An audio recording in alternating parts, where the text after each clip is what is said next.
Hello and welcome back to the Winter Show. My name is Paul Davis. And I'm Joel Longbone. Hello. Bit of a lag there, Joel. Yeah.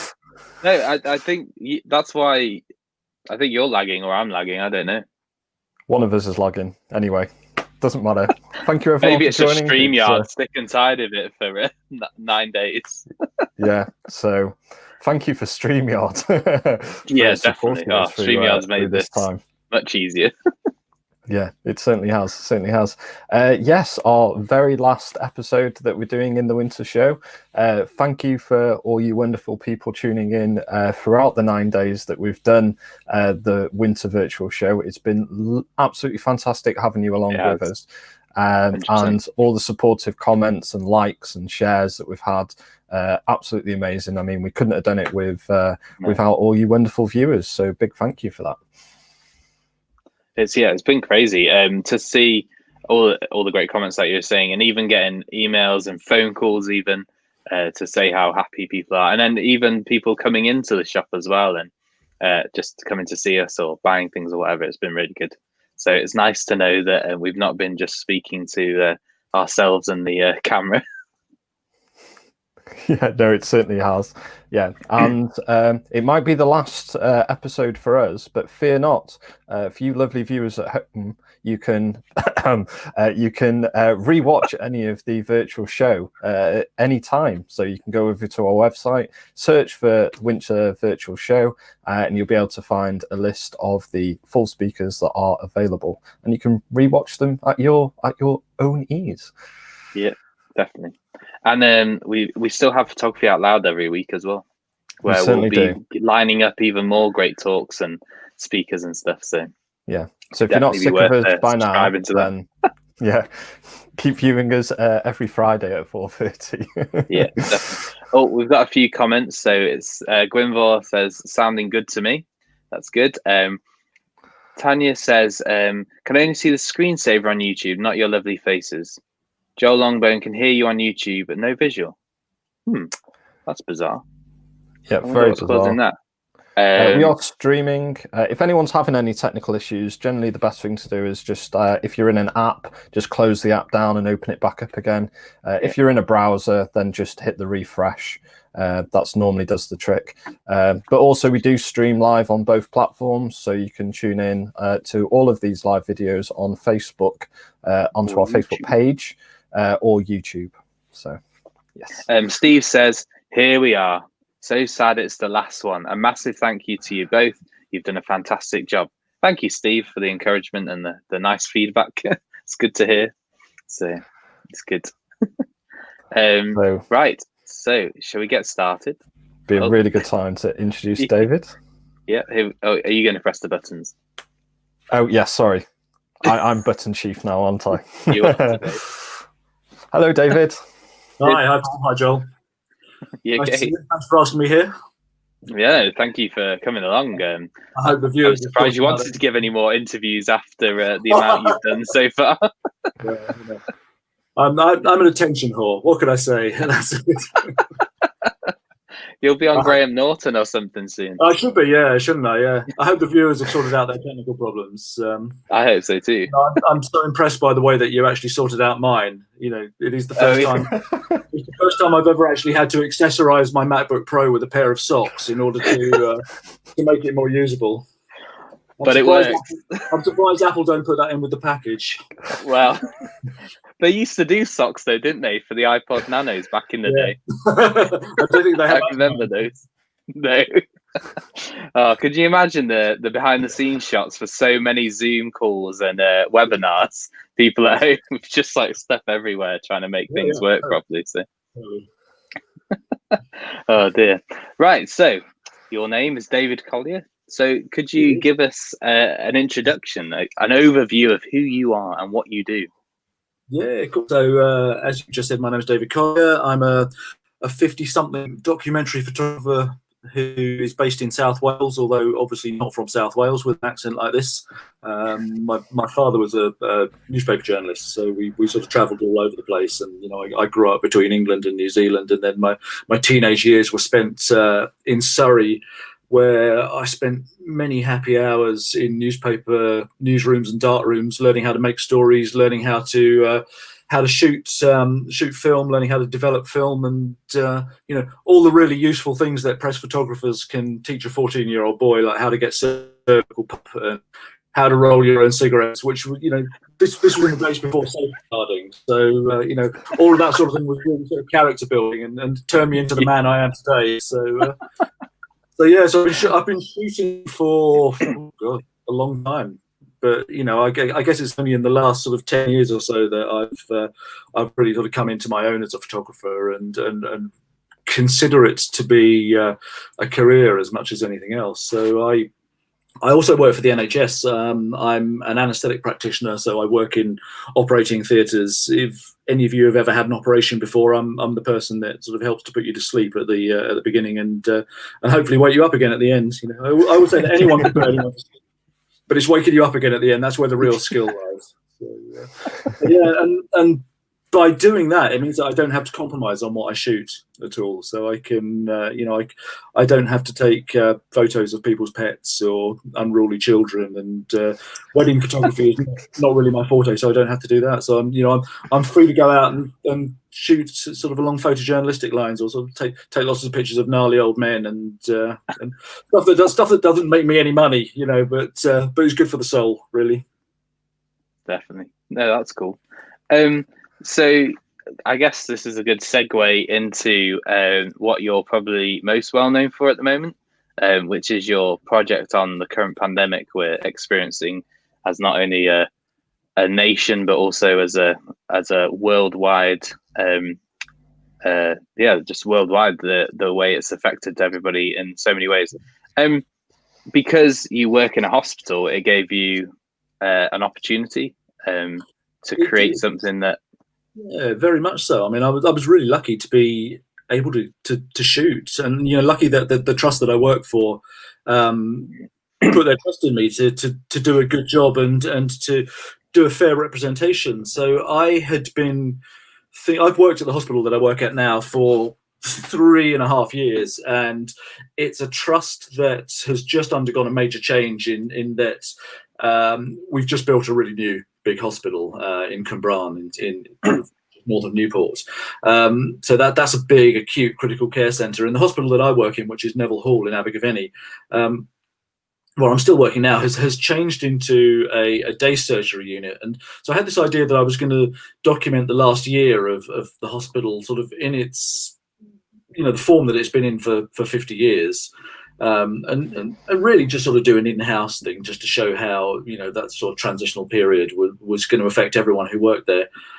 And then COVID came along, and that really sort of changed the landscape. And it gave me something to shoot. And I started the project again, just thinking that it would be, a sort of local project and an in-house project, but then it very quickly turned into something else.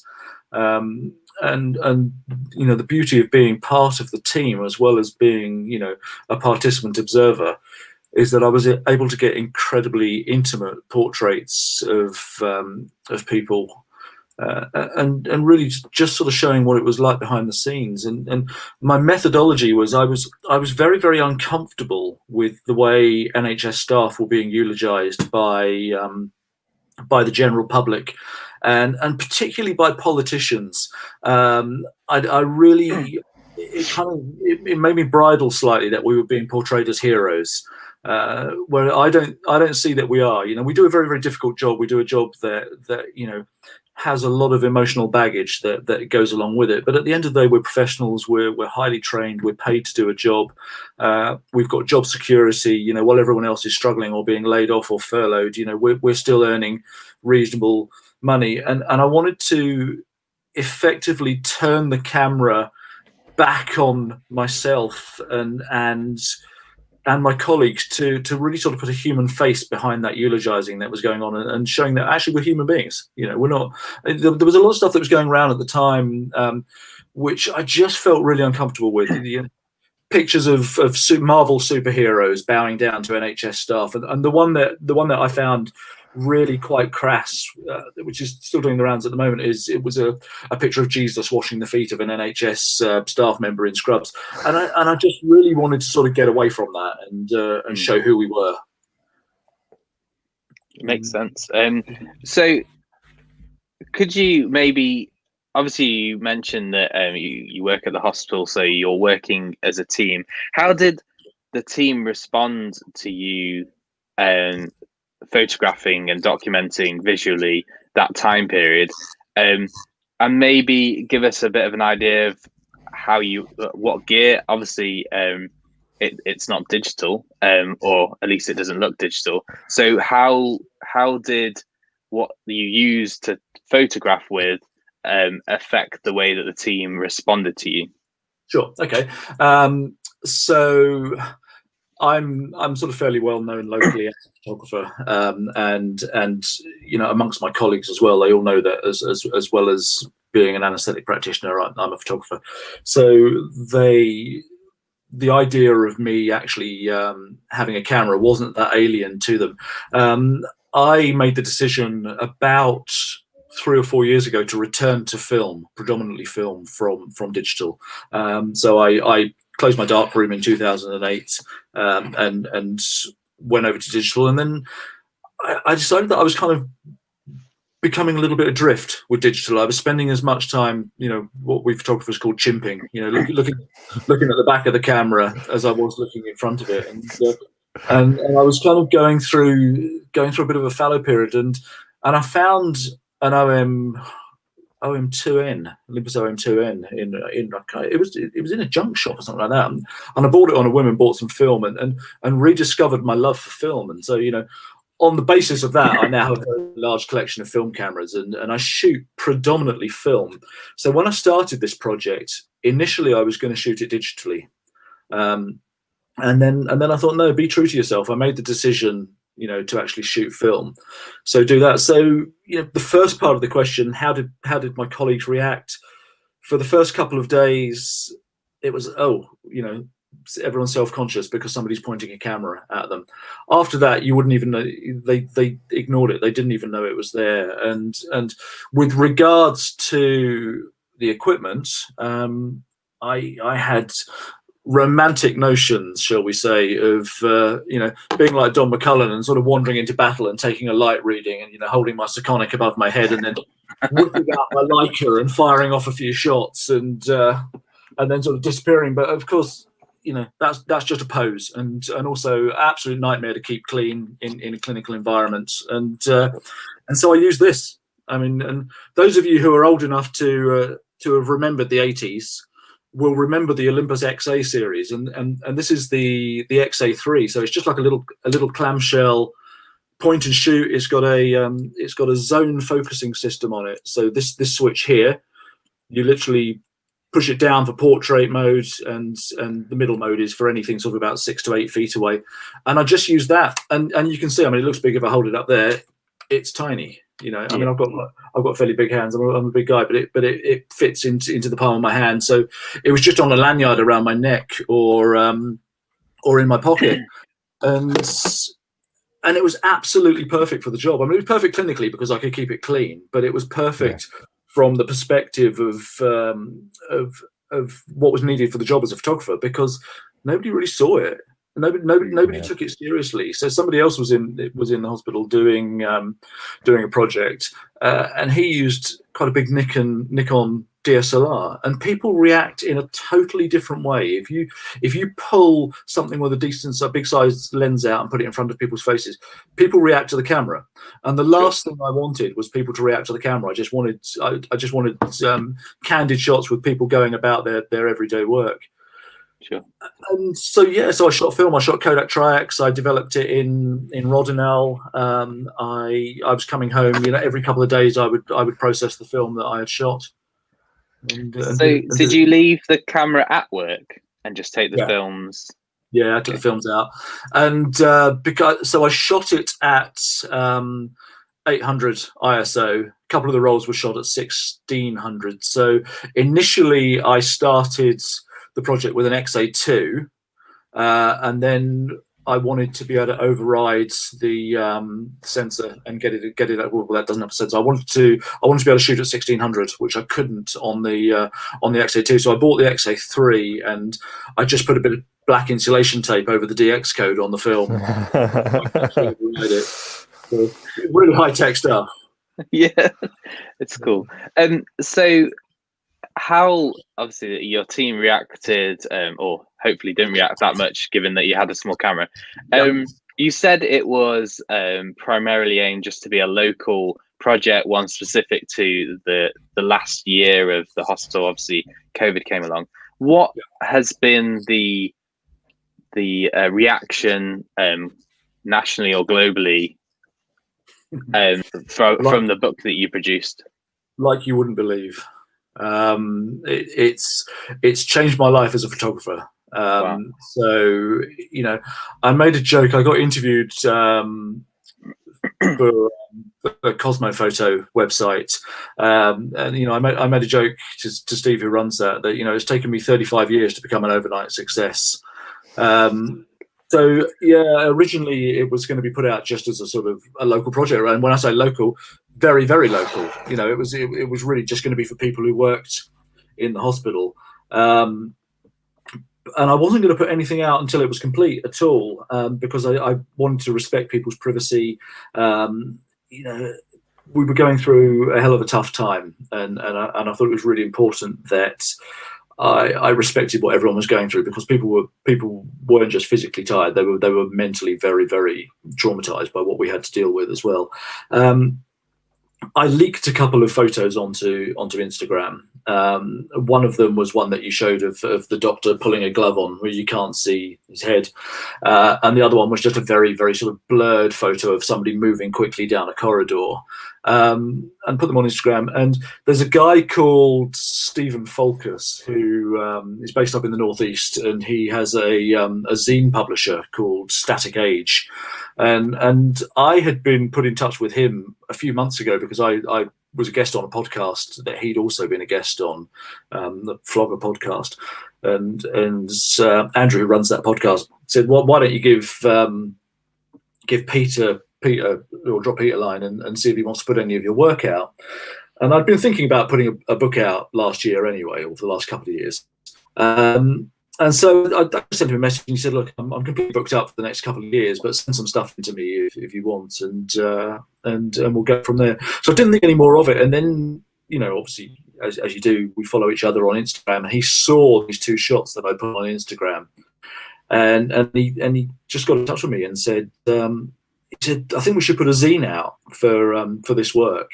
And I went, "Well, yeah, if you want to." I said, "That's a really good idea." And he said, "What? How much have you got to that we could use? Have you got 20 decent shots that you think we could run with?" And I went, "Well, I'm up to about 120 that I'd be happy to publish." And he went, "Oh, right, man." He said, "Well, you know, send it through to us." And so I did. And he messaged me back about half an hour later and said, "Right, we need to do a book." And I went, "You think so?" He went, "Yeah." He said, "We need to do a book." He said, "Give me till the end." This was Tuesday night, Tuesday afternoon, Tuesday evening.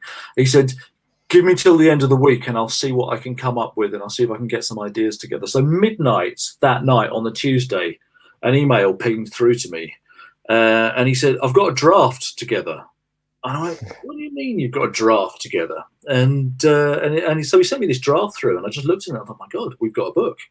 And so he was so enthused by the project that he put this thing together. And you know, I'm a writer as well as a photographer, so I'd already written something for it, sort of for the project, and so we ran with that. And there's a Welsh poet and writer who did the to provide for all people the 70th anniversary poem for the NHS, which was made into a film with Michael Sheen and some Miles, can't remember her name, the Welsh actress, somebody Miles. But anyway, so I'd taken his author photos last year, and so I sort of got on the blower to him and said, "Owen, can you write me a foreword for the book?" And he did. So we got it all up together, and it was published within 2 weeks. But in the interim period before the book came out, the Guardian ran it as well. So I had been doing a project, doing a sort of socially distanced project, shooting people in my street from a distance of 2 meters. So with, you know, I live in a typical South Wales street with houses that are fairly sort of close onto the pavement.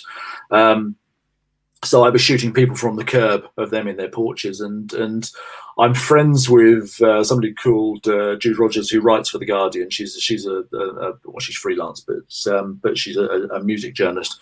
And she said, send these into The Guardian. I think they'll be interested. So I did, and they were really interested. And then, of course, everybody started doing, you know, that sort of project. But in the meantime, I had mentioned to The Guardian that I was doing some photos in the hospital. And they bit my hand off for it, and so they ran with it. Yeah, so they initially told me that they would run it online. So I submitted, you know, I think it was 1,000 words photo essay and about 25 photos, and didn't hear anything. And they were really keen on them. And then I didn't hear anything back from them for 7 or 8 days. And, you know, and I know how journalism works. I assumed that the story had been spiked because something else had come along. And then one morning my notifications on my phone pinged, and my name came up on the phone as The Guardian photo essay. So I looked online and just thought, oh wow, and it was really surreal. It just, you know, seeing your work published in your favorite newspaper, you know, the newspaper that you've read since you were old enough to read newspapers. And then, in fact, my father worked for under their umbrella for a while as well. And so it looked really good. So I cycled into work. And they'd said that they were going to put something in print as well if they could. So I cycled into work and pulled into the forecourt of the local garage and rode up to the newsstand, and there was my photo on the front page of The Guardian. The one of my colleague Sarah sitting on a stool with 1,000-yard stare on. I almost fell off my bike. And so I bought every copy of The Guardian that they had, and then opened it up, and I had a double-page spread in The Guardian as well. And I phoned my dad, and he said, "Yeah, it looks really good. I've seen the online one, looks excellent. But I've got the front page as well." And he went, "Oh, you got the front page of the Abergavenny Chronicle? Excellent, that's really good. Well done, son." And I went, "No, I've got the front page of the Guardian." And I could just kind of hear, you know, his across the table, really. And it was only when he said to me, "Do you realise what you've done?" And I went, "Well, what do you mean?" He said, "Well, you've done something that most news photographers will never achieve in their life. You have put the biggest story in the world on the front page of one of the most famous national newspapers in the world." And that's when it really sunk in. And that's when it all started to get a bit crazy, really, after that. Yeah. I think as photographers, I think as human beings, actually, we always like to leave something sort of behind for, you know, future generations to look back on. You know, whether it be from an artistic point of view or academic. So I guess the feeling of, you know, placing something in history must have been a sort of amazing feeling. And like you said, very surreal at the time. I mean, has it had time to sink in properly? Is it there now? Yeah, it has now. It still feels a little bit bizarre. You know, people know who I am. You know, people go, "Are you the photographer that did this?" Or people will message me, or I'm constantly getting requests for interviews or to talk to camera clubs or magazines. You know, so, you know, for a film photographer, or camera retailers like us. Yeah, camera retailers, absolutely. Well, as soon as Joel said we've got David Collyer, that's literally the first thing I said, wasn't it, Joel? Is that the guy that did? Yeah. So I suppose it's nice being known for, you know, placing a part in history. Oh, totally. You know, we've all got an ego to an extent. You know, we'd be lying if we said we were, if we hadn't, and we want our work to get out to a broad audience. So to have actually achieved this is fantastic. And, you know, I mean, I was in Silver Grain Classics. I don't know whether you know the magazine, but it's, you know, as a film photographer, if you can get yourself in Silver Grain Classics alongside Jeff Bridges, you know, it's me and the dude now. I mean, that's just really, really bizarre. And then what's been really strange is, so I collect photo books. So hang on, just let me see if I've got it here. No, it's in the other room. So the two people who are probably more responsible for the way I shoot and inspire me to shoot than anyone else are Don McCullin, and a guy called Chris Chapman. And Chris Chapman is a photographer who is based on Dartmoor. He was in the first year of David Hurn's documentary course at Newport in the early 70s. He brought a book out in the year 2000, called Wild Goose and Ridden, which is the name of two farms on Dartmoor. And I bought this book when I was, I don't know, 2000, however old I was in 2000, still old. But I bought it, absolutely fantastic. It was a really, really expensive book. I couldn't find it. It sold out very, very, very quickly. And I tracked a copy down on eBay and paid a significant amount more than it would have cost cover price. And then I sold it. When my antiques business, which is how I earned my money for a long, long time, went to the wall in 2008, and I just split up with the mother of my two children.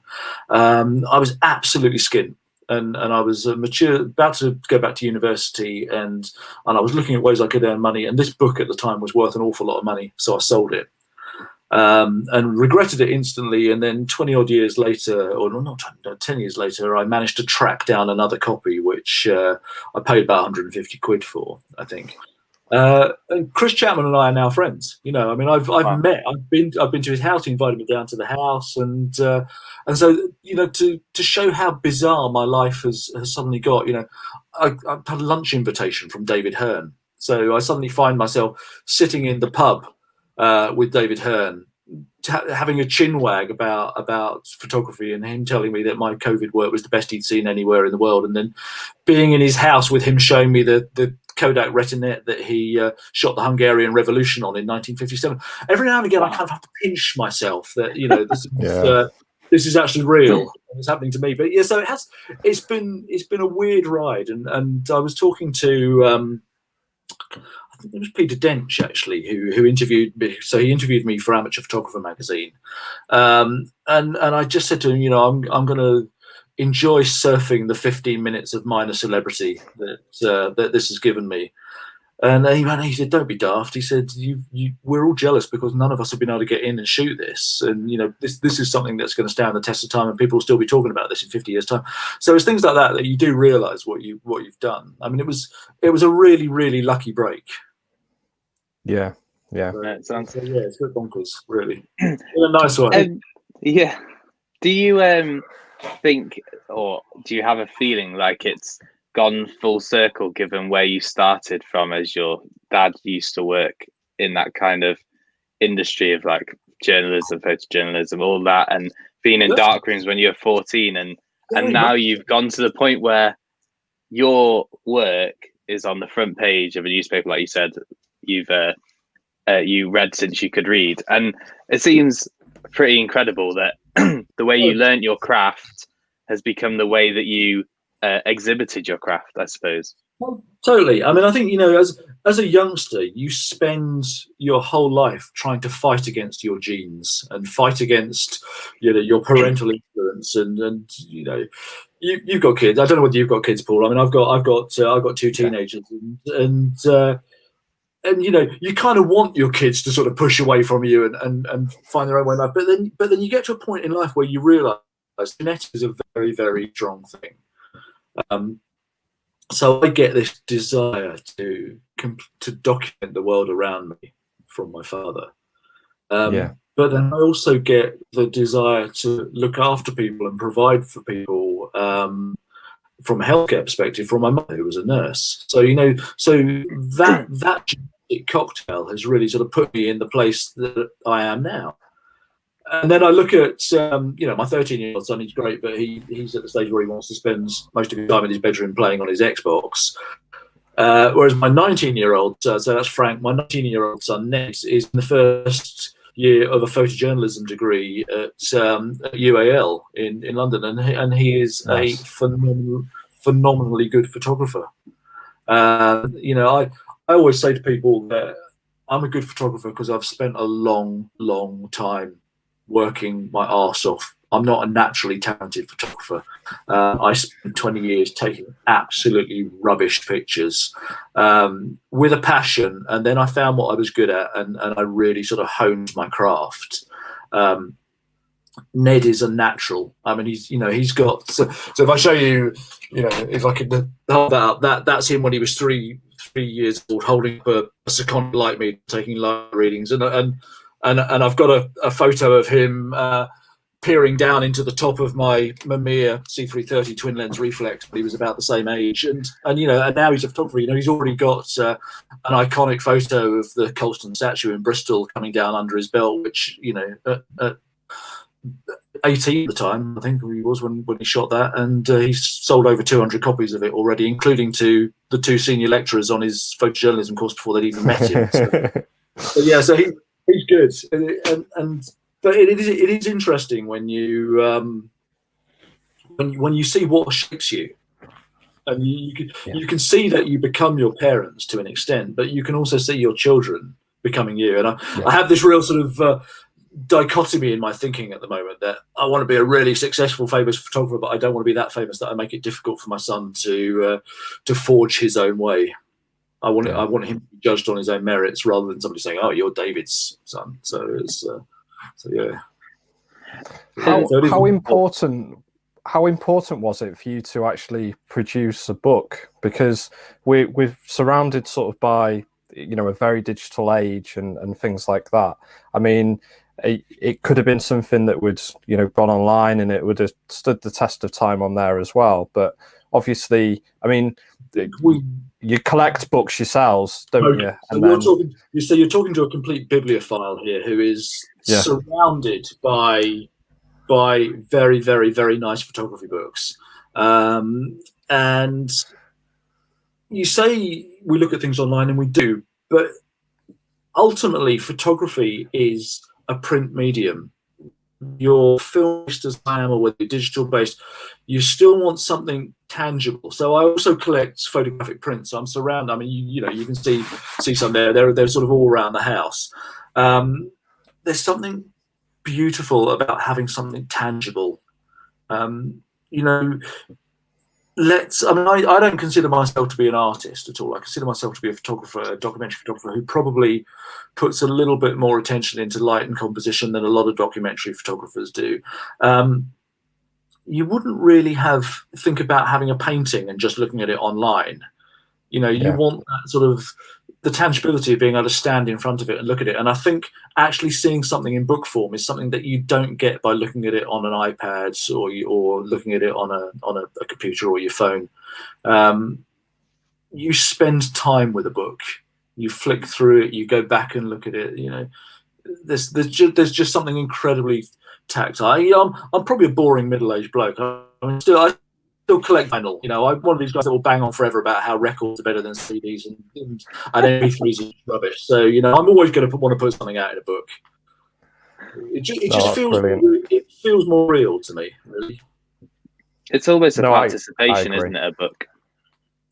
It's participation. It's a participation. A book. You're participating in a process of looking through a book, rather than just scrolling.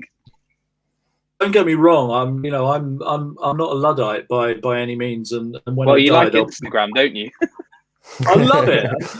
One of my friends told me the other day I had the social media habits of a 16-year-old girl, and when I die, they'll probably have to prise my iPhone from my hand. So I got myself an iPhone 12 today. So I'm totally down with technology. But I love film. I just love film cameras. I mean, there's just something. I think I'm also really being in the antique trade for years as well. I'm very, very into design, and there's just something really, really nice about picking up a beautifully crafted camera. Yes. Which and ultimately, I mean, let's face it, a camera is just a tool at the end of the day. As photographers, it doesn't matter what you shoot with. It's all about the photo that you can get out to the world. So it doesn't matter whether you shoot it on a smartphone or you shoot it on a Canon F1 or an EOS, one of the digital ones, or Fuji X-T2 as I use when I shoot digitally, or my baby, which is the 1959 Leica M3. they're only as good as the photo that you get out of them at the end of the day. I suppose, I don't know, I'd like design, really. It's quite nice having nice things. Yeah, I think I think that's a good combination, isn't it? When the tools look and feel great, it helps with the process. If it's just a boring old soulless brick, it's not going to help in the same way, I don't think, at least. Like the X100 for me is one of my favorite cameras just because it makes me want to take pictures.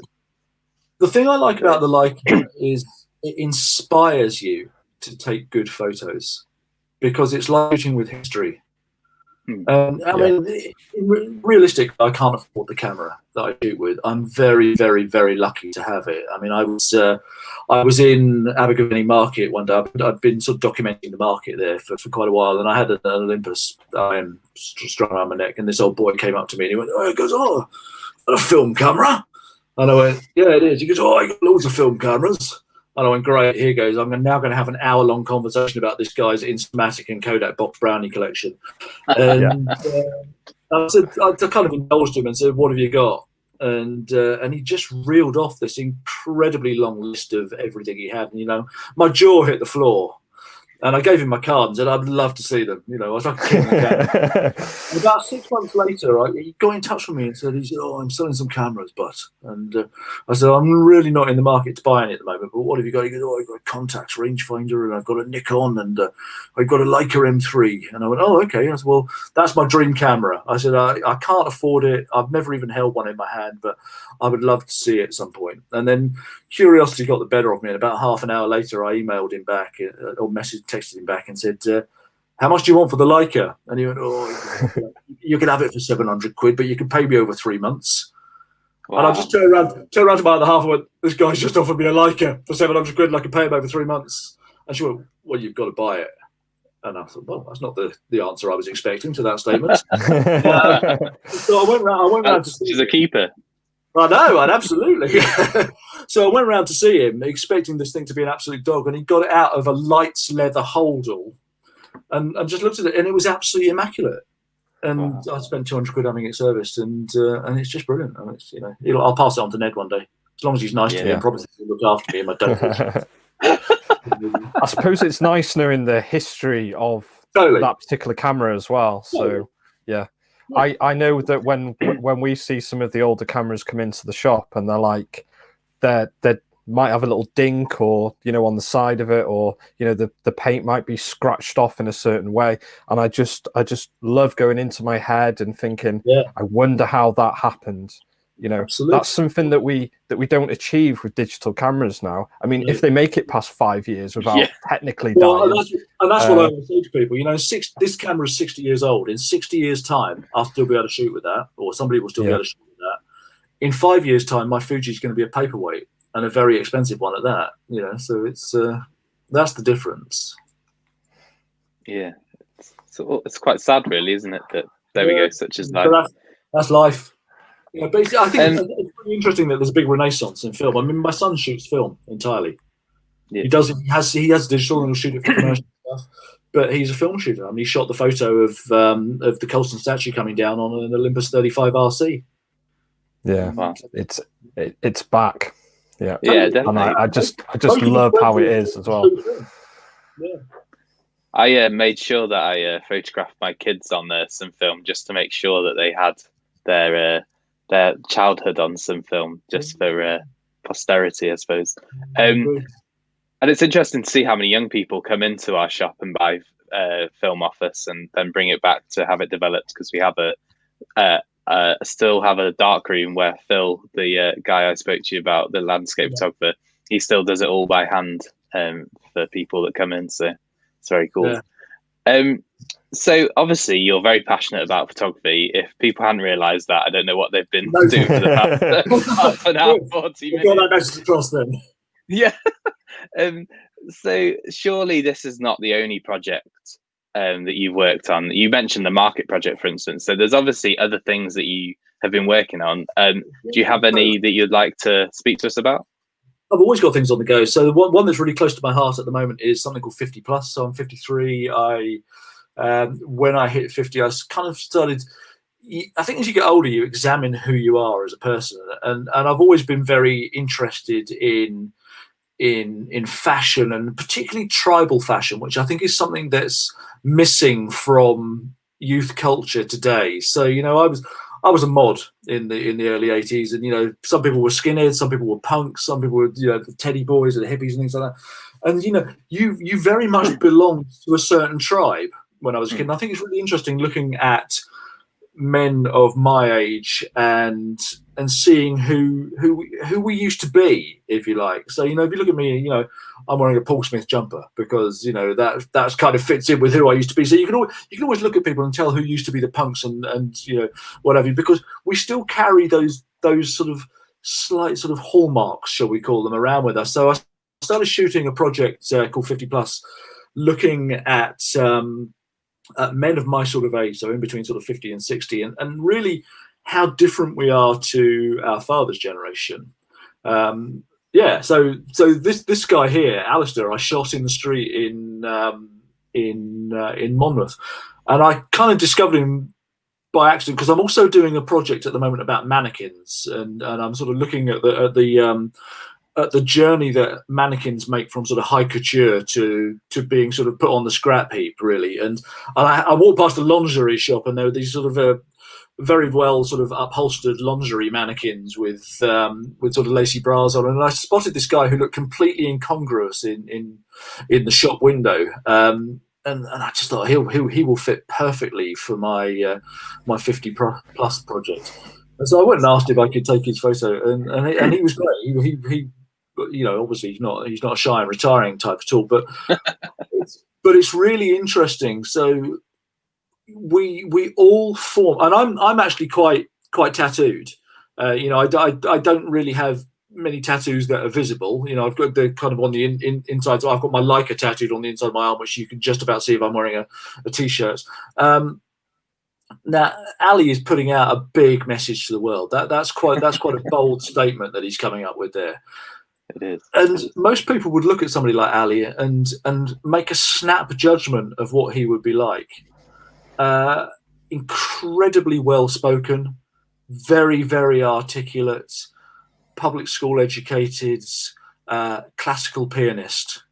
And it's not what you expect, and that's what really fascinates me about my demographic of men of our sort of age, is as to who we are. But the interesting thing is, we've kind of bypassed our father's generation. We're not our father's generation anymore. A lot of us are turning into our grandfathers. So it's kind of the middle-aged hipster. And if you'd looked at me before COVID, I had to get rid of my beard. I had a beard down to here, and I've worn a flat cap for years because it's practical, because I'm bald and it keeps my head warm.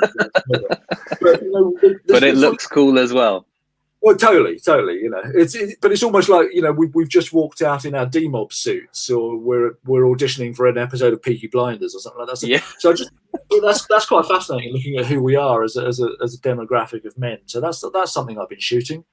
So when will that be, if ever, completed, or what form will it take when it's completed? So I'm going to start putting it together fairly soon. I've got a lot of shots now. I'm going to build a mock-up of a book. So I bought myself this is a guy that I met up in another. There you go. There's the classic example of the beard. I'm also I'm a musician. I'm a guitarist, and I'm whenever I shoot things, I've often got song lines in my head, and okay. You'll see if you look at my Instagram, there's often obscure lyrics that are used as the title for songs. So my guitar teacher years ago, and he's a friend of mine, was a guy called Jippy Mayo, who was the lead guitarist in a band called Dr. Feelgood in the 70s, and their really famous hit was Milk and Alcohol, which came out in 1979. And as soon as I saw this guy, I was up in Snowdonia earlier in the year, I think this is a man who's got his priorities right. He's got 8 cans of beer and 2 pints of milk. And so I just got milk and alcohol, so I shot him. But yeah, I've just bought myself a book today. I bought myself an A4 landscape linen-bound book with plain pages, and I'm going to build up a sort of dummy book, and so I can show it to publishers. One thing that having a degree of success with a book gives you a bit of currency that you can take it to other people and say, look, this is what I've done in the past. This is what I want to do now. would you like to publish it for me? So so that's one of the projects that I'm doing. I can't remember what other photos I'll send you. There's the Mannequins one, which is good. That's coming out as a book at some point fairly soon. So this is I like the idea of, I mean, mannequins are based on the models of the time. So a lot of the bodies and the faces of mannequins are actually molded on very, very successful models, and fashion changes. So, you know, what particularly sort of, and it's quite an interesting thing. It's almost like, and more so with female mannequins, because male mannequins tend to all be fairly sort of homogenous. You know, you could argue that female mannequins are as well, but female body shape goes in and out of fashion, and so you can see the shape of mannequins changes, and what is fashionable in the window of a sort of high couture shop one year or tends not to be later on. So they kind of work their way down the food chain of retail until a lot of them, you know, and that's a tailor's dummy, you know, will end up, I mean, I find them in scrapyards and people using them as decorative items, or there's some of the favourite ones that I've shot were in a junkyard down in Somerset, where they were just chucked into a shed with old motorbike parts or grown out of the undergrowth. So, but also I was talking to a friend of mine a few days ago who worked in advertising for a long time, and he was saying that it's quite interesting because it's almost sort of metaphorical for the death of retail as well, because retail has changed so much. So people don't spend thousands and thousands and thousands of pounds on these, you know, hundreds of mannequins anymore. You know, so it's almost, you know, it's a reminder, it's a nostalgic reminder of something that's gone by. But also, there's just something quite creepy about them as well. I mean, they remind me of. I think they're called the Auton. I'm not a massive Doctor Who fan at all, if at all, as an adult. But as a kid, you know, obviously you watch it. And I can remember, I think they were the Autons that were the shop dummies, and their hand dropped off and there was a gun that came out. So there is something quite sinister about them. I mean, that's a really, really creepy looking child that you can see there. Funny enough, that's in Hale Y, and I was in that shop today. But there's something quite sculptural about them as well. They're just... I just like the look of them, and also I wanted to put that book out. We're doing a limited edition hardback of All in a Day's Work, which was the COVID book. But I just thought, actually, for the next one, I want to move away from that and just do something completely different. It's like the difficult second album, really. What am I going to do? So, so I thought I'd do one about mannequins, because you can't really get further away from COVID than shop dummies, can you? That's it. Oh dear. So are there, you mentioned some other projects, like you had the market one. I'm not sure if you sent us images of that or not. No, I don't think any of those. So Abergavenny Market is used to be a livestock market. It still runs about 5 days a week, and it's a covered market, and it's full of interesting characters. And so I've just been sort of going in there shooting photos of people who are in the market and market holders, and I do that. The other one that I'm doing at the moment is one called Your Own Personal Jesus. And you know, I was brought up in the church. I'm an atheist now, but I'm very, very fascinated. They always say that an atheist is a man who spends his whole life thinking about God. And I'm just fascinated by religious iconography and religious imagery. And you know, it got to a point in my life where I realized that my atheism was beginning to take over, because I wouldn't even go into a church or anything like that. And then, of course, I'm missing out on so much, because there's a lot of beauty in it. And also, I mean, I'm incredibly liberal when it comes to religion. I have my own personal belief or lack of belief, but I'm totally accepting of anybody else's religion, regardless of what creed or faith you happen to be. And I just think it's a really, really interesting project to shoot. How people use religious iconography and how people use religious insignia to prop up their faith, if you like. And you know, in any other walk of life apart from religion, you would look at a picture of a man being crucified and meeting death in an absolutely horrendous way and think, why has somebody got this around their neck, or why has somebody got this on their wall? but it's really interesting what people get from it. It always reminds me of the Bill Hicks, the comedian sketch, where he talks about the crucifix and just, you know, how abhorrent the image that we're looking at is, and says, you know, it's a bit like wearing a rifle on your lapel and going up to Jackie Kennedy going, "I'm with you, love." You know, it's you know, it's just because it's such a visceral image, isn't it? And, no, definitely. And that's what really fascinates me about it. And so I started shooting that, and I've got a Catholic priest who lives in my road who. It's quite interesting for a Catholic priest because he's got 3 children and he's married, so he's made the transition from Anglicism to Catholicism, and so it's quite nice because he's got his you know, his old Vauxhall Astra, which has a cross hanging in the window, and often he has his cassock on the back seats and things like that. So it's sort of shooting things like that. And again, you know, the musical link, it's called Your Own Personal Jesus, which was a song title by Depeche Mode, the band in the 80s. So it's kind of, it's different remix. So that's something else that I've just been shooting. So does that have an end point? Nothing has an end point until it's finished. Okay. Do you have an idea of how it will come to fruition in terms of publishing? COVID's been quite interesting because it's put the kibosh on a lot of things that I'm working on at the moment, because you can't go out and shoot people. So I've got a lot of people lined up, people with religious tattoos and people that I want to shoot, and another one. I mean, this is quite a funny one, really. It appeals to my surreal sense of humour in that I had decided back at the beginning of the year that I was going to shoot people who have cancer from the perspective of them just getting on and leading normal lives.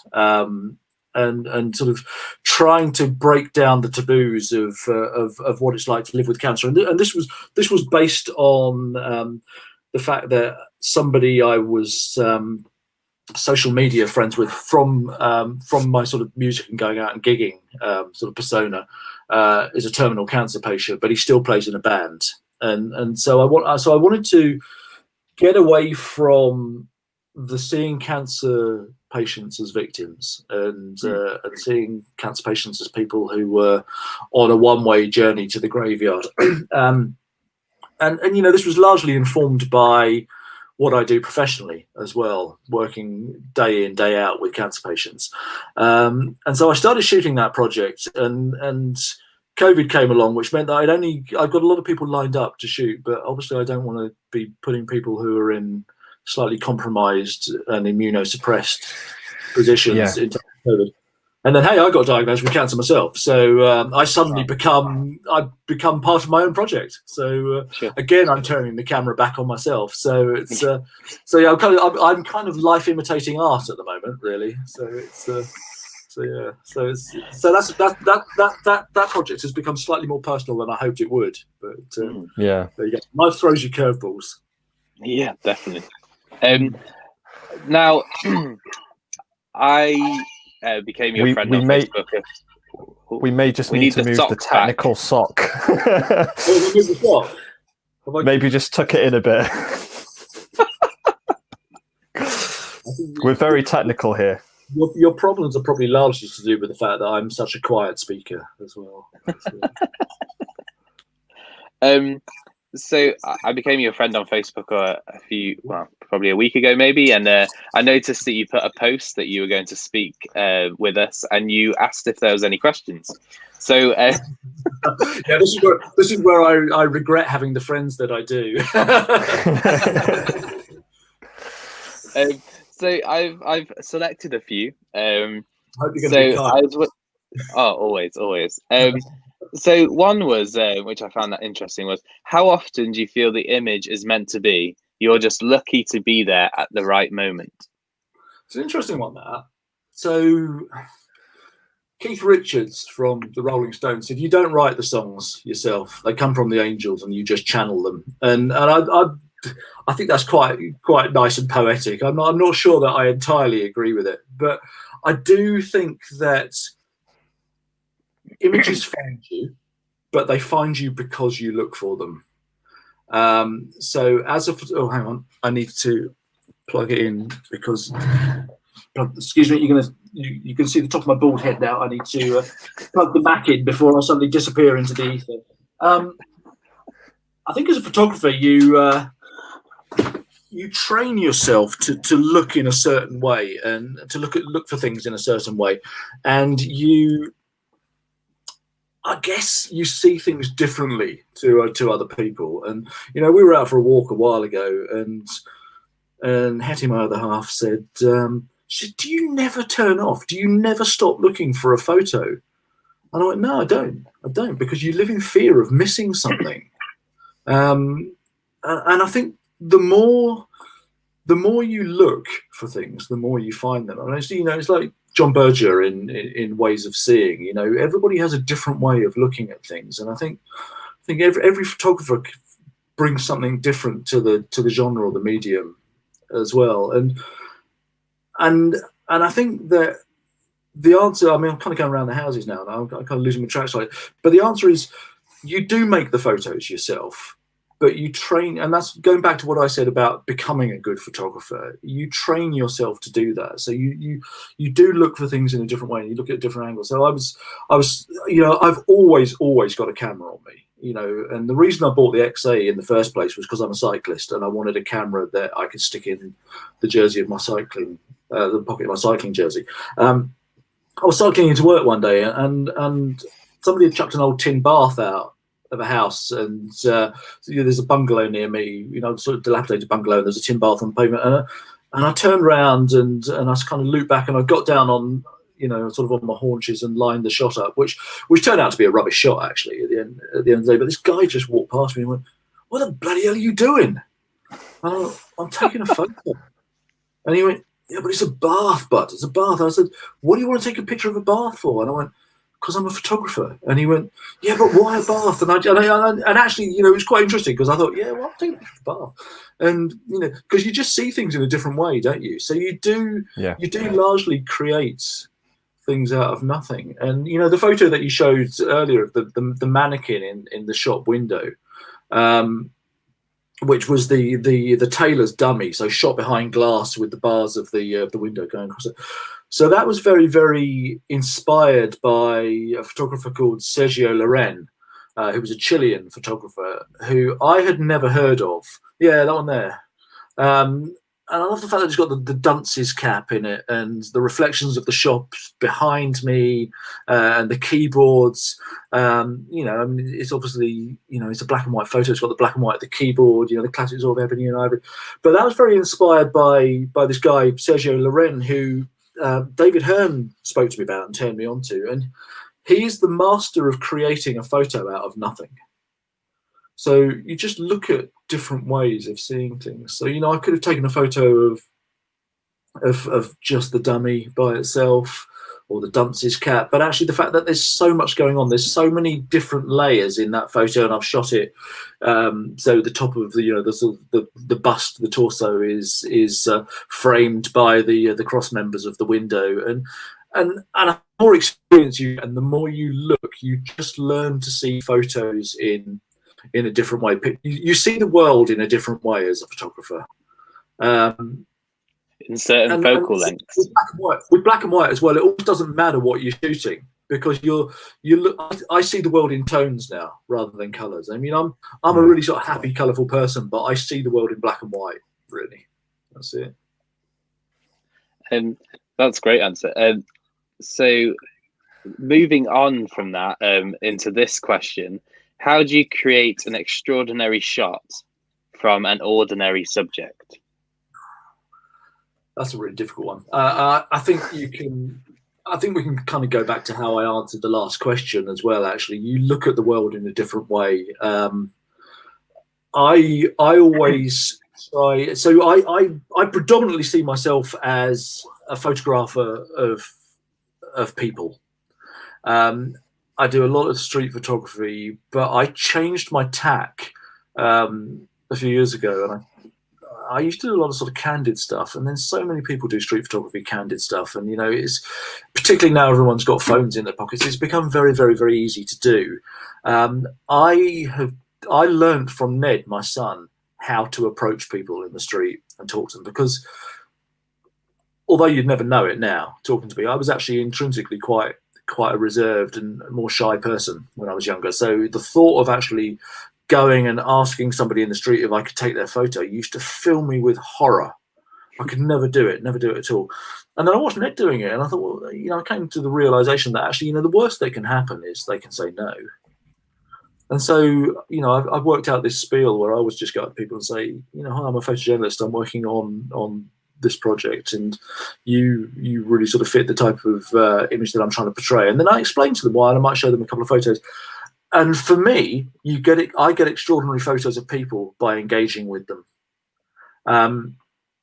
Shooting film really helps. I mean, if you've got a 60-year-old camera strung around your neck, it's a conversation piece. If you take a light reading off somebody's cheek, it's a conversation piece. People open up to you.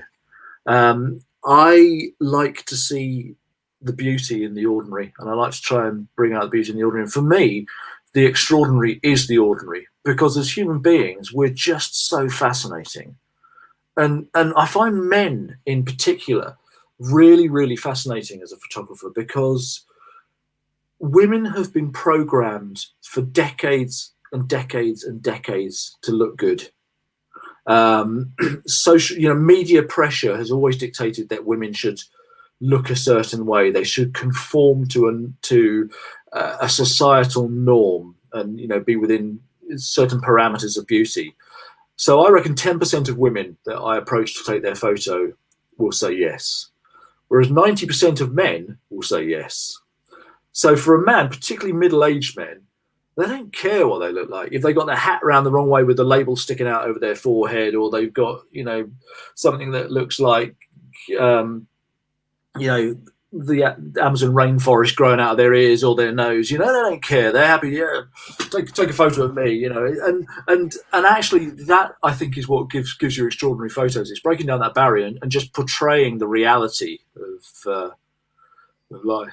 So, and yeah, that for me it's the ordinary is the extraordinary for me. I just like to look at the little details, and I try to make things extraordinary by making every picture tell a story about the person that I actually shoot as well. I want to look into this. I think that's very important when it comes to the documentary sort of style, as it were. I know it's not a style; it's a type, isn't it? More than anything, yeah. It really resonates well. That one thing that shooting the COVID projects really confirmed for me is it's all about the eyes with people. So you think, how am I going to shoot photos of people with masks on?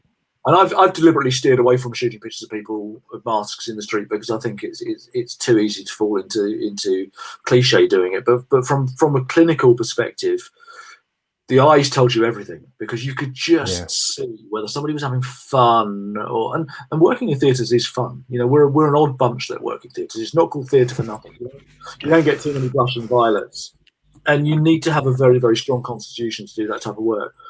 But the eyes told you how people were feeling, whether they were emotionally shattered. It's a bit like the photo of that was on the front page of The Guardian of Sarah sitting on the stool. She's got a 1,000-yard stare on, and it reminds me very much of Don McCullen's photo of the shell-shocked GI just staring into the distance, because their reality is very, very different, but at the same time there's a lot about that she's shattered, and that was taken fairly early on in the morning, and she's still absolutely hanging and exhausted from the day before and the day before and the day before. And so that's kind of the ordinary. That's the ordinary and the extraordinary in an ordinary situation, really.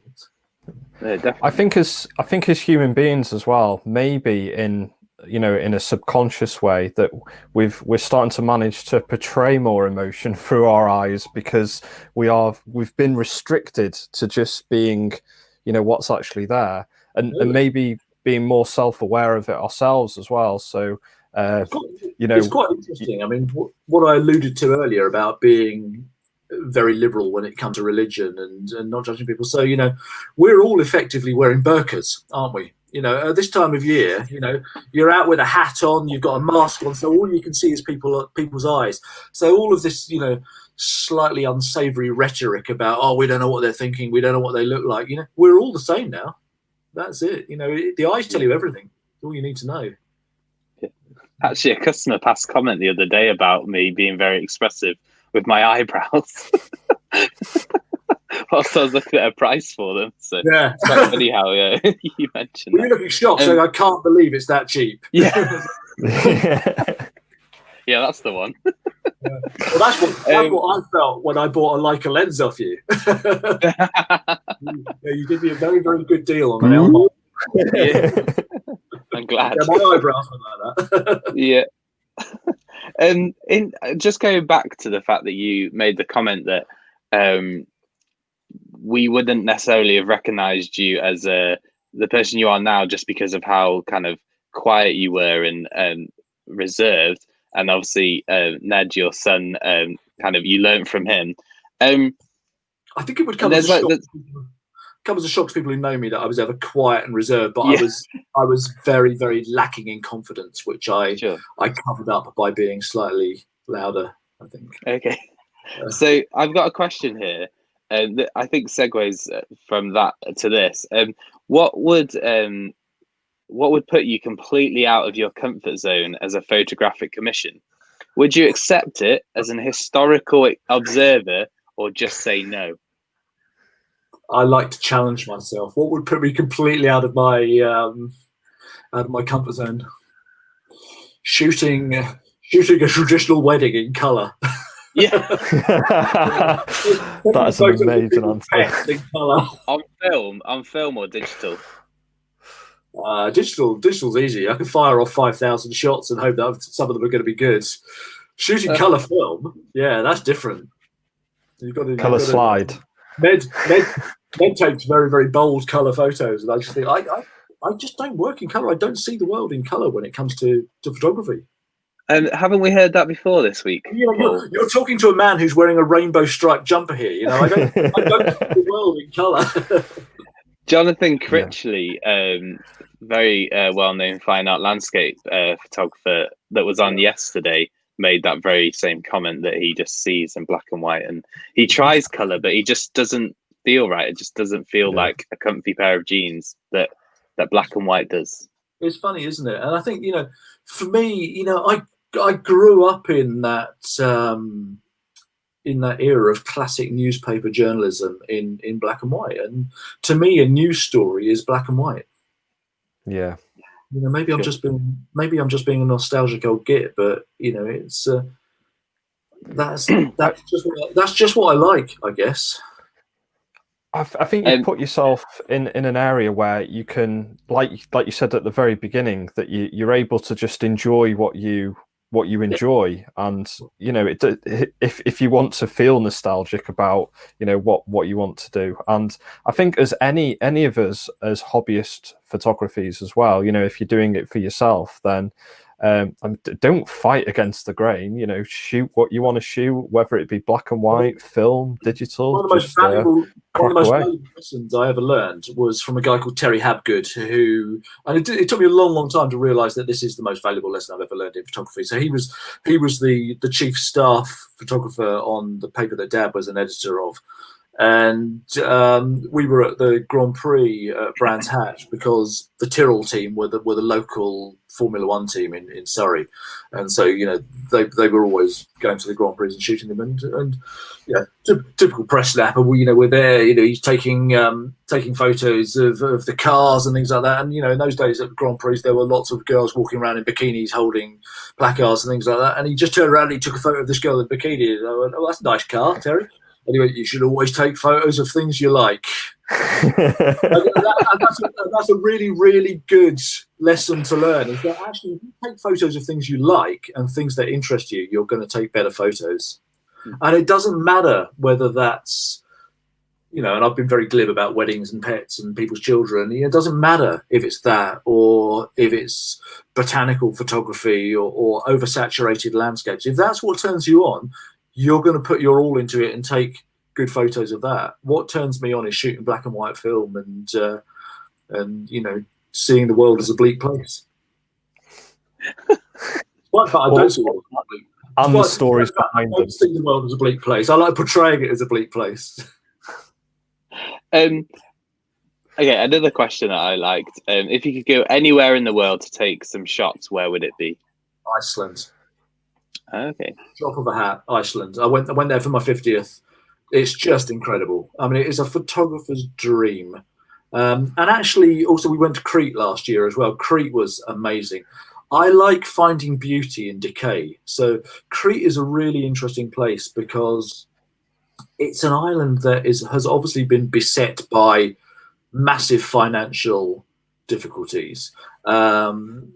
Everything's half built, and that's largely to do with the Greek tax laws, where if you don't finish your house, you don't pay tax. So everyone's got a half built house in the garden.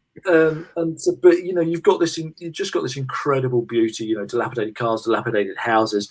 People have spent their whole life in the Mediterranean sun, smoking lots and lots of cigarettes. So faces that you can play noughts and crosses on.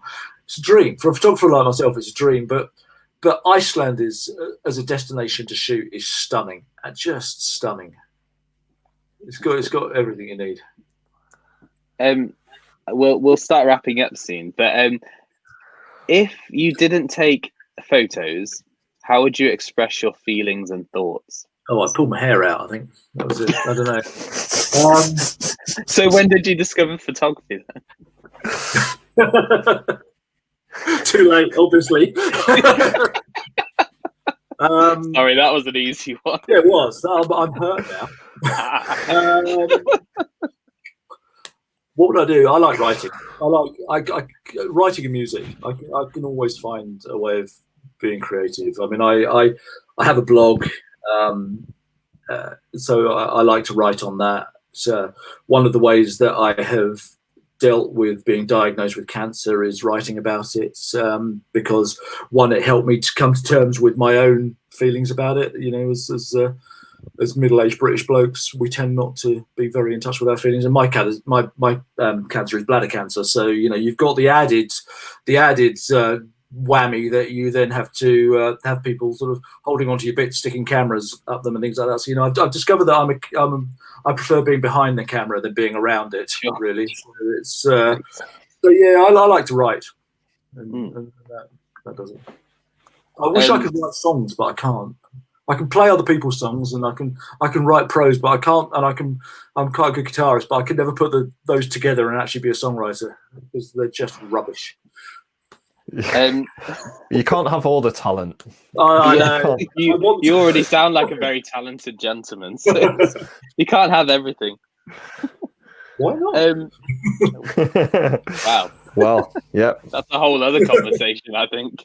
You're a Renaissance man. Yeah. I spread my talents thinly. That's it, I think. Yeah. I think this must be from maybe one of your colleagues or somebody who knows you quite well. Would you give up your job as an ODP for photography if you were given an ultimatum?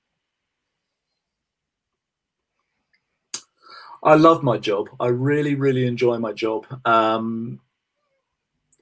It's a difficult one. I mean, I think my job is a job that I would struggle to do in 5 or 6 years' time. As you get older, it's an intense job physically and emotionally. Really, would I give them up? Would I give it up? At the moment, no. I like the balance. I like being able to do different things and having stimuli from places. I like the fact that my job allows me to not compromise on what I shoot. There's a lot of beauty in. I mean, I was having a chat to another photographer the other day about being a professional photographer and how do you define a professional photographer these days? I mean, is it because the bulk of your income comes from photography? Is it because you've reached a certain standard and notoriety or renown, for the word that turns you into a professional photographer? I don't know. I think, particularly with the advent of social media and putting stuff out there, there's a lot of people who could really sort of classify themselves and have the ability to classify themselves as professional photographers. I like being able to do two different things, really. I've got quite a low boredom threshold, so it's being able to do two is great. Yeah, it's a very interesting point about. I didn't give you a yes or no, did I? No, but I'm also aware that my line manager might be listening. I've pledged my soul to the Anira and Bevan Healthcare Trust. That's it. Got a tattoo. Oh yeah, Yeah.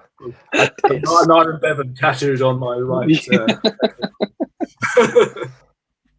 Yeah, there's various different ways that how somebody would classify them as a professional. So it's fair. I mean, would you be happy yourself calling yourself a professional photographer? Does it sit well with you? I do refer to myself as a professional photographer, largely because I define myself as a photographer more than I define myself as a healthcare professional. Despite the fact that the majority of my income, the vast majority of my income, comes from the NHS, I am not driven to get out of bed in the morning and stick a tube down somebody's throat. I am driven to get out of bed in the morning and take photos. So on that basis, I do. Yeah. Sure. That makes sense. Just as we wrap up, before we go to check any comments that we've got, do you think from the past hour and a quarter that there's any question that you wish had been asked that you'd want to give an answer to? You don't actually need to answer. You can actually just say the question. Would you like me to give you a new Leica? That would be a really nice one. There you go. We don't stock Leica. I don't know. I really don't know. Let me have a think.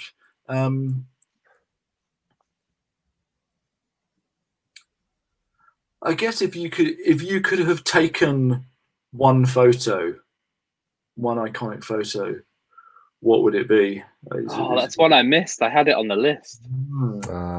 It probably changes. It probably changes from day to day. At the moment, I mean, I collect. I'm going to get up now and bear with me for 2 seconds. I collect photos. I'll show you this one. So. Can you see that without reflection on it? Yep. So that is called, it's just called Children Balance. And it was shot, I believe, in Minnesota by a now unknown photographer for the Black Star Photo Agency. And it was in the New York Times in the 1950s. And this is a genuine New York Times print, which I bought and framed myself. It was in an envelope with the paperwork that went with it. I found it in Abergavenny Market. There's a guy who finds some incredible things. What I love about this photo is, I mean, the composition of it is just phenomenal. Yeah. It's technically, from a perspective of how it's exposed, how sharp it is. Certain areas of it could do, are blocked out at the bottom. Some of the highlights on the face are overblown. But you just couldn't, for me at the moment, you just couldn't take a better photo. I mean, it's the child kind of reminds me of Shiva. You've got the one child at the front. All you can see, he's got 4 other kids behind him, and they've all got their arms out. One of the children behind him only appears to have one arm. That's the first time I've ever noticed that. It's probably from playing on the railway tracks too often. But it's just great. It's just a really, really good photo. And I would have loved to have taken that, from the perspective of it's just brilliant. But also, I love the fact that it reminds me of my childhood as well. So, I grew up I'm English, but I grew up in New Zealand because my dad got a job on a newspaper out there, and the train came by once a day, and so we used to go and play on the railway tracks. You'd go and put coins on the railway tracks and wait for the train to come and squash them, and it just kind of takes me back to an idyllic time, I guess. But it's just a beautiful photo. So yeah, today I wish I'd taken that one. Sure, that's really interesting as well. I suppose that's helped or maybe made more difficult by the fact that you clearly love photography and collecting prints and books about the subject, and so you're exposed to an even greater amount of photography than even the average person on the street, and then even like the average photographer, because you've engrossed yourself so deeply in the subject. I'm surrounded by it. I think that's what makes at least for me, photography quite difficult. It's because I see so much photography, and I don't think my skill ever matches what I'd like to achieve. Because being in a camera shop, we see prints all the time, and some of the stuff that we print is just fantastic, and it's it's great to see. It's one of those things that's awesome. All the time. I mean, I get it all the time. I look at somebody else's work and think, let's give up now. You know, it's like playing a musical instrument. You know, you hear somebody so good and you just think, do I really want to practice, or do I just want to give up? I'm never going to achieve that. And you know, I look at some people's work who just don't get the recognition, and I think, why aren't you really famous? It's a real, you know, I've had this conversation with Ned, and I said, you've got to follow your heart, and I'm really glad that you're going down the route of going to university to study photojournalism. Don't for a minute think it's going to be an easy ride, because it's not. It's really not. So I wasn't going to ask you any more questions, but you've led into another good question that was on that list, and that was, well, this has the premise that you struggle with it, but how do you deal with self-doubt? Same as everyone, really. I guess I do have self-doubt. Obviously, I doubt my ability as a photographer regularly. I'm a really confident person. You know, I've got to the point in my life. I have a really nice life. I am confident, but I do get fallow periods where I just think I can't do it. I can't come up with anything new. I can't. And this is the really difficult thing, actually, about having a project as successful as All in a Day's Work. You know, I've been lucky in that I've shot a piece of history. And my name will go down as somebody who was there and recorded history. Where do you go from that? So you do have moments of self-doubt. I get over it by shooting as much as I can and celebrating when I get a good shot. You know, and I can look at it and think, I've done well there. But one of the things that really helps me in fallow periods and when I have doubt about my ability as a photographer is the Magnum contact sheets book. So I was very, very lucky. I've got a first edition of that book, which somebody listed on eBay, obviously not knowing what it was, for a buy it now of £10. They listed it really, really late at night, and I got it. That's amazing. Yeah, absolutely. And I look at that book and I think, you know, it is a book dedicated to the most iconic photographers and iconic photos that we've all grown up with and we've all seen and we've all wished we could take. And it's a bit like, you know, you only hear the song that a musician wants you to hear. You don't hear all the rest of the ones that are screwed up on a sheet of A4 paper and thrown in the back. So you look through these contact sheets and you see this fantastic photo. And then you look at the other, you know, and there might be one or two good shots on that roll of film. And then you look at the other 33, 34 shots on it and you think, they take rubbish photos as well. Yeah. So even the grandmasters take rubbish photos. And that's what you have to do. The problem with any medium like photography, where you only put out to the world a handful of the things that you actually shoot, is it's very, very easy to rack yourself with self-doubt by concentrating on the ones that are rubbish and the ones that didn't work out the way you wanted, or the way, you know, if you're taking photos of people, somebody's got their eyes shut, or, you know, somebody's facing the wrong direction.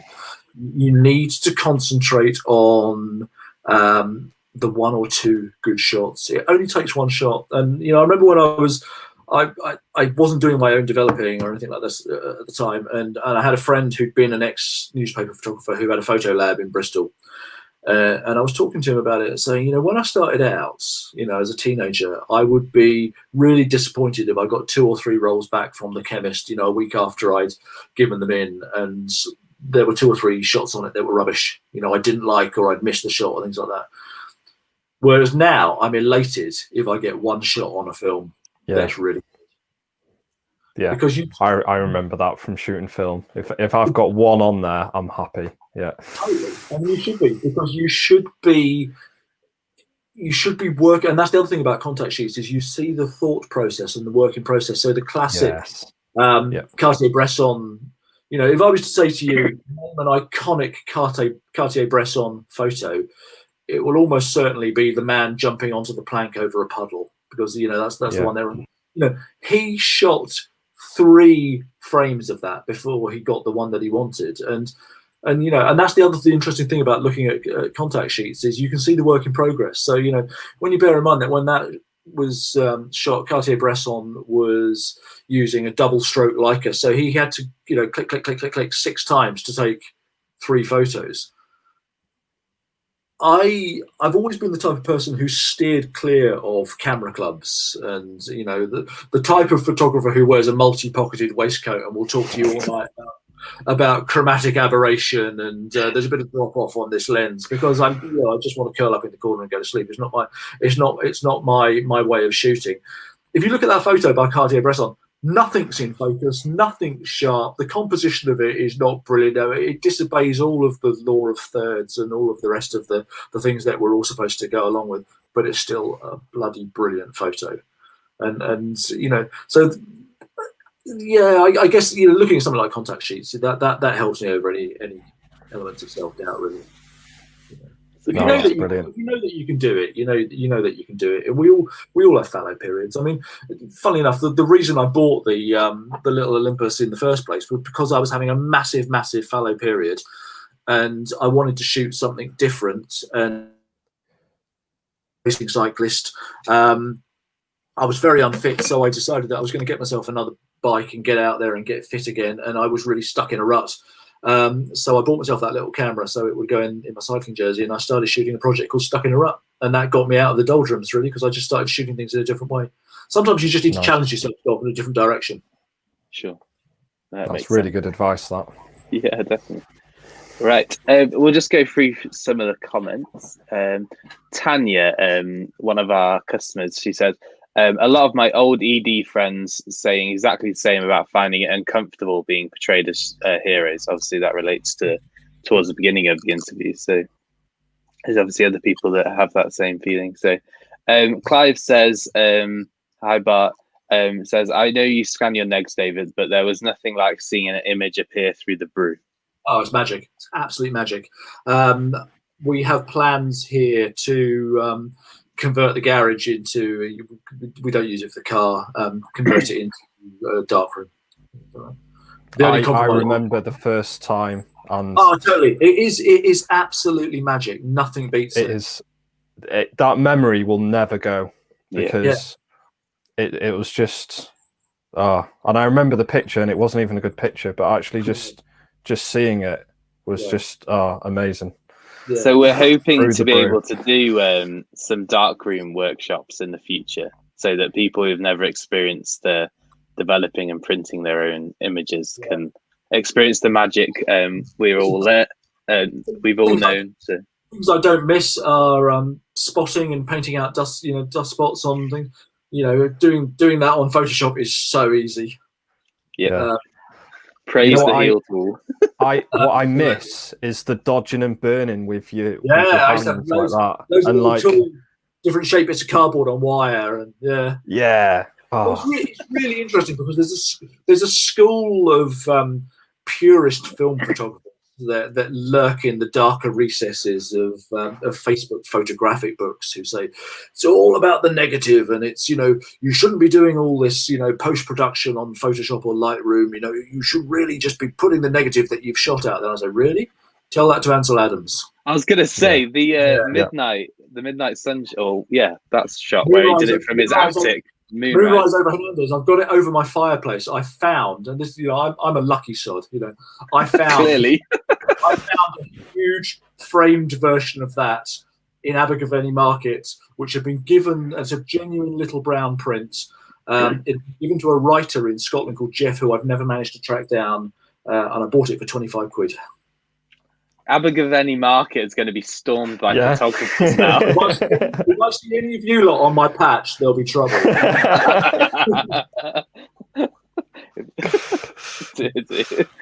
Somebody else, Rob says, I love silver grain classics. Mark says that's the way to buy a Leica, and knowing Mark, that's exactly how he'd buy a Leica or any sort of old school camera. He's obsessed with old film cameras, and he's quite a negotiator as well. So Tanya says, what a character, which I think was to the gentleman that had the tattoos. He's great. He's a friend of mine on Facebook now. He's a top guy. And Mark says, crucifix equals cardboard box. Fold a crucifix, build a box. So okay. Yeah, that's very true. It does make sense if you have a net. It does. Of the cardboard box, then you can fold it. I wonder what he was smoking there for a minute. I was thinking, where's he going with it? And I've just realised it's actually a geometry statement. Yes. Yeah. Steve says, do you photograph bands being involved in music too? I do, yeah. So if anyone wants to look on my Facebook, there are several public albums on there, and there's quite a lot of music band stuff on there. Yeah, I think that'll definitely be worth a look. Kaz Harris says, so glad I'm not the only one who doesn't get on with traditional camera clubs. Dave Clazy says, great to listen to. A kick up the bum when you're in a creative slump. And Rob says, have you seen the YouTube channel Shoot Film Like a Boss? He's got a good film channel. So that might be. I have actually. So I would watch things like that when I was on night shifts, actually. So I have come across it once or twice. Yeah, I need to watch YouTube more. You probably noticed by this interview, I'm the type of person that's always on the go. I always describe myself as a Duracell bunny. I find it very, very difficult sitting down for any length of time to watch things like that. The only things I sit down and watch for any length of time are Scandinavian crime dramas. That's it. We'll scan a whole other conversation there. I realised I was watching too many when I started buying lots of knitwear and a parka. And I actually said tack to somebody. When somebody passed me something and I said tack instead of thank you. I realised then I had to stop watching Scandinavian crime dramas. Oh dear. Steve says, every respect for camera clubs, but similar for me. The dark room with my dad, who was a brilliant photographer, was a magical place. Going out in the afternoon, photographing the countryside, developing the neg, and printing after tea. Loved it. Yeah. The thing I absolutely loved about Darkroom is I always describe myself as a sociable loner. I really, really like the company of other people. I love talking to people, but I love my own company. I love just being by myself with my thoughts. And, that's why I took up cycling, because I could just escape from the world and cycle for hundreds of miles with, without anybody else. And the camera is a really, really interesting barrier. And actually one of the things that helped me get through the COVID crisis and also, through the sort of personal ordeal that I'm going through with cancer at the moment is the camera shields me from the world. I hold it to my eye and I become the participant observer who is within but without simultaneously, and it's a really, really good device for me to use to actually help me with confidence as well. I mean, the photographer like that because it was a great way to spend hours by yourself. Yeah. The photographer is, or that position as photographer is a very liminal space, isn't it? That kind of in between, and it's really interesting to consider the role of a photographer in history as well. I think that would be a whole other conversation, and maybe we need to have another interview with you in the future so we can discuss more about photography, because I feel like that would be a very interesting. We could do a past, present, and future.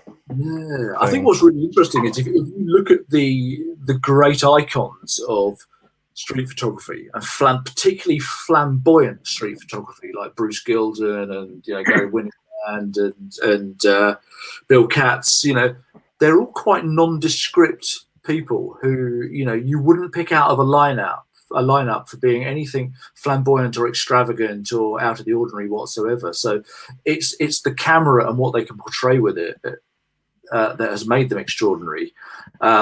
But it's also enabled them, their fairly sort of everyday nondescript appearance has just enabled them to blend into a surrounding. Sure. So, no, that's so many more conversations that we could have about photography.